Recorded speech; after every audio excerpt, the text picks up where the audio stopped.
गुड्डू जयपुर के पास ही एक गांव में अपनी बूढ़ी माँ के साथ रहता था। वो छोटी छोटी मूर्तियां और खिलौने बेचकर अपना घर चलाता था।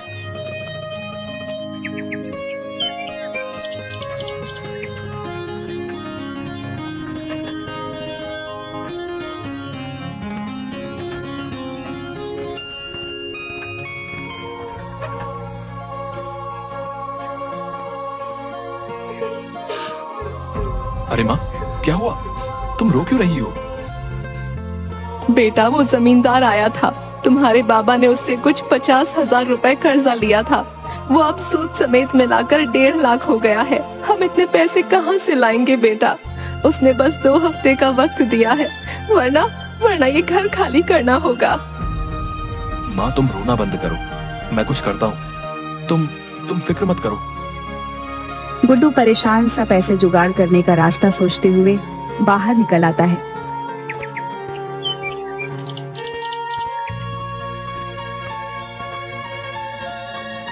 तभी घूमते हुए उसकी नजर एक बड़े से पोस्टर पर पड़ती है। 10 दिन बाद जयपुर शहर में मूर्तियों का एक एग्जीबिशन होने वाला था। उसे एक उम्मीद की किरण नजर आई।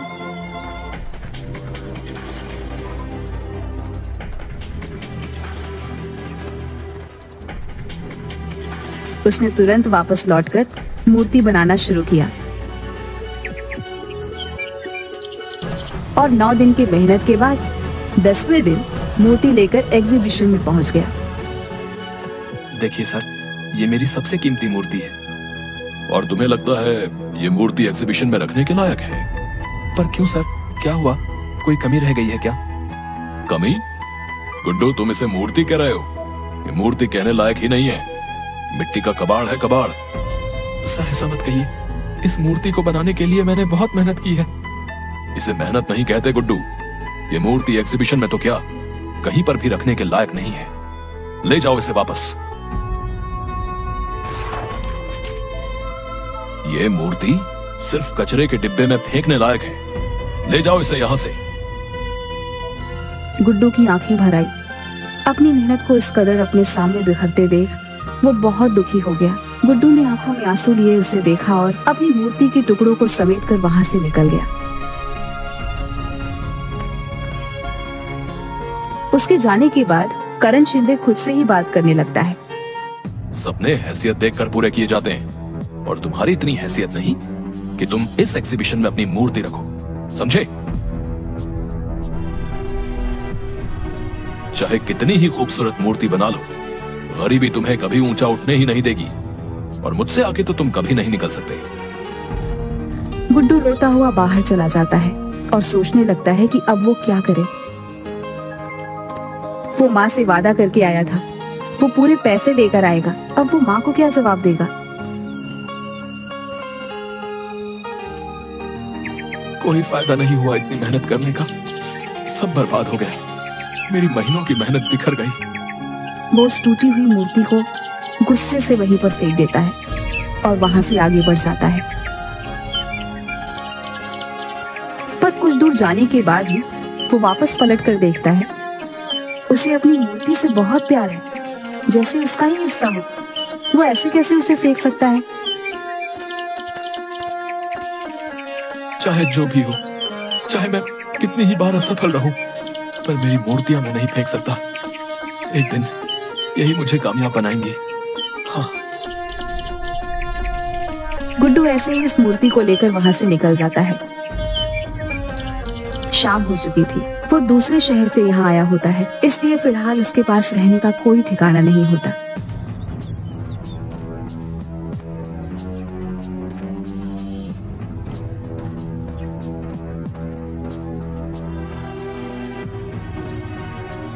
गुड्डू बहुत थक गया होता है, इसलिए वहीं बेंच पर पीठ लगाकर एक झपकी लेने लगता है। गुड्डू काफी देर तक सोता रहता है और फिर अचानक एक आवाज के साथ उठता है। कौन है? पर वहां कोई होता ही नहीं। अचानक गुड्डू की आंखें हैरान से बड़ी हो जाती हैं जब वह अपने सामने अपनी मूर्ति को देखता है। ये मूर्ति तो टूट गई थी, ये वापस ठीक कैसे हो गई? वो मूर्ति के पास जाता है और उसे छूकर देखने लगता है। ये तो सच में पूरी हो गई, पर ये हुआ कैसे? ये तो पूरी टूट गई थी। गुड्डू अच्छे से ऊपर से नीचे तक, आगे से पीछे घूमकर उस मूर्ति को देखता है और फिर अचानक खुशी से उसकी आंखें चमक जाती है। ये तो चमत्कार हो गया, मेरी मूर्ति ठीक हो गई, मेरी मूर्ति। गुड्डू खुश होते हुए उस मूर्ति को गले से लगा लेता है। कोई बात नहीं, अगर इस बार मैं सफल नहीं हुआ, पर तुम ठीक हो, ये मेरे लिए बहुत बड़ी बात है। वैसे भी शहर में मैं किसी को नहीं जानता, तो आज यहाँ रुक जाता हूँ, सुबह होते ही चला जाऊंगा। गुड्डू उस मूर्ति को एक पेड़ के नीचे खड़ा करके एक दुकान पर कुछ खाने के लिए लेने चला जाता है और थोड़ी देर बाद जब वो वापस आता है तो हैरान रह जाता है। मेरी मूर्ति कहाँ गई? यही तो थी मेरी मूर्ति, मेरी मूर्ति। गुड्डू वहीं खाने का सामान रख आसपास मूर्ति को ढूंढने लगता है और आसपास देखते हुए उसकी नजर पार्क के गेट पर चली जाती है, जहां मूर्ति के पास एक औरत खड़ी होती है जो ध्यान से मूर्ति को देख रही होती है। कौन हो तुम और मेरी मूर्ति को कहाँ लेकर जा रही हो? ये आपकी मूर्ति है? हाँ, ये मेरी मूर्ति है और तुम इसे चुरा कर ले जा रही थी? नहीं नहीं, मैं तो यहाँ से गुजर रही थी और इस मूर्ति को यहाँ देखा तो बस रुक गई। मेरा नाम मधु है। झूठ ऐसा बोलो जो पकड़ा ना जाए। ये मूर्ति मैंने पेड़ के नीचे रखी थी। पर मैंने तो इसे यहीं देखा, ये यहीं पर थी। गुड्डू उसे घूरने लगता है। भला मूर्ति खुद तो चल कर आई नहीं है, कोई इसे यहाँ लाया ही होगा ना? मुझे नहीं पता, पर आपकी ये मूर्ति बेहद खूबसूरत है। आपने खुद बनाई है? हाँ, मैंने बनाई है, पर कोई मतलब नहीं है। मतलब क्यों नहीं? कितनी खूबसूरत मूर्ति है ये। ऐसी और भी होंगी, आप इन्हें एग्जीबिशन में क्यों नहीं रखते? कौन रखेगा मेरी मूर्ति को एग्जीबिशन में? वहाँ तो बड़े बड़े लोगों के राज हैं और मैं ठहरा छोटा सा मूर्तिकार। अरे, इसमें छोटे बड़े की बात कहाँ से आई? बात तो तुम्हारे जादू की है। कितनी खूबसूरत मूर्ति है। तुम बहुत हुनरमंद हो। तुम्हारे हुनर में ऐसा जादू है कि मूर्ति बिल्कुल जीवित नजर आती है। हुनरमंद होने का क्या फायदा जब मैं कुछ कर ही नहीं सकता? हम गरीबों की मदद कौन करेगा? ऐसा क्यों बोल रहे हो? अगर तुम बुरा न मानो तो मैं कल होने वाले एग्जीबिशन में तुम्हारी मूर्ति को रखवाना चाहती हूँ। कल वाले एग्जीबिशन में? पर कैसे?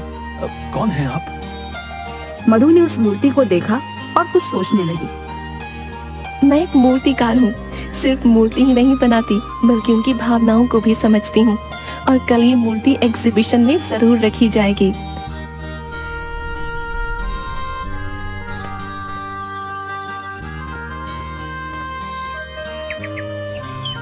अगले दिन एग्जीबिशन में गुड्डू की मूर्ति भी रखवाई जाती है, पर किसी को गुड्डू का नाम नहीं पता होता, क्योंकि ये पहली बार हुआ था जब गुड्डू की कोई मूर्ति एग्जीबिशन में रखी गई है।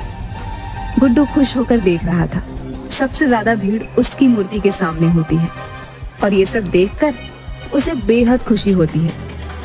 करण शिंदे ये सब देखकर उसके पास आता है।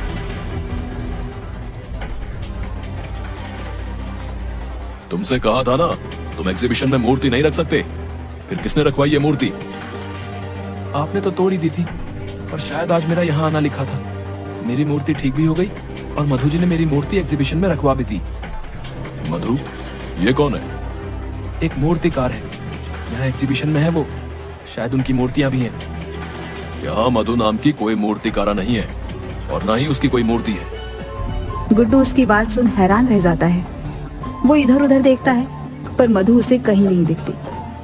वो सारी मूर्तियों को भी देखता है, पर उसे कहीं पर भी मधु की मूर्ति नहीं मिलती। ये सब क्या हो रहा है? मधु नाम की कोई इंसान नहीं। फिर वो कौन थी जो कल मुझे मिली थी, जिसने मेरी मूर्ति यहाँ प्रदर्शनी में रखवाई? गुड्डू परेशान सा यहाँ वहाँ देख रहा था। तभी अचानक उसकी नजर अपनी मूर्ति पर चली गई। मूर्ति का मुस्कुराता हुआ चेहरा देख गुड्डू को याद आने लगा। अचानक उसकी टूटी हुई मूर्ति का जादुई तरीके से ठीक हो जाना, फिर मधु का उससे मिलना, मूर्ति का प्रदर्शनी में आना और अब मधु का गायब हो जाना। उसे याद आता है कि मूर्ति कल अपने आप पार्क के गेट के पास पहुंच गई थी। गुड्डू सारी कड़ियां जोड़ता है और उसे एहसास होता है कि उसकी मूर्ति तिलिस्मी हो गई थी। शायद ये उसकी मेहनत और लगन का नतीजा था। इसका मतलब ये सब मेरी मूर्ति ने किया है। ये तो चमत्कार है। गुड्डू खुश हो जाता है। इतनी में एक आदमी उसके पास आता है। सुनिए, मेरा नाम यश पाटिल है। मुझे आपकी मूर्ति बेहद पसंद आई है। माफ कीजिएगा, ये मूर्ति बेचने के लिए नहीं है। ओह, तो क्या आप मेरे लिए ऐसी ही कोई खूबसूरत मूर्ति बना देंगे? मेरी पत्नी को मूर्तियों का बहुत शौक है जी। मैं आपको मुंह मांगी कीमत देने को तैयार हूँ। प्लीज मना मत कीजिएगा। हाँ जरूर, मैं आपके लिए मूर्ति बना दूंगा। गुड्डू को वहाँ कई लोग उस मूर्ति की कीमत लगाने को बोलते हैं, पर गुड्डू नहीं बताता। तो वहाँ खड़े कई लोगों ने खुद उसे मूर्ति बनाने को कहा था और मुंह मांगी कीमत में खरीदने को भी। गुड्डू ने खुश होकर सबको हाँ बोल दिया था और प्रदर्शनी खत्म करके बाहर आता है। तो वहाँ दो आदमी पहले से ही उसका इंतजार कर रहे थे। सर, हमने आज प्रदर्शनी में आपकी मूर्ति देखी, पर आपने कहा वो बेचने के लिए नहीं है। अगले महीने एक स्कल्पचर एग्जीबिशन होने वाला है। क्या आप उसके लिए मूर्ति बना सकते हैं? सर प्लीज मना मत कीजिएगा। जी जरूर, मैं ये काम जरूर करूंगा।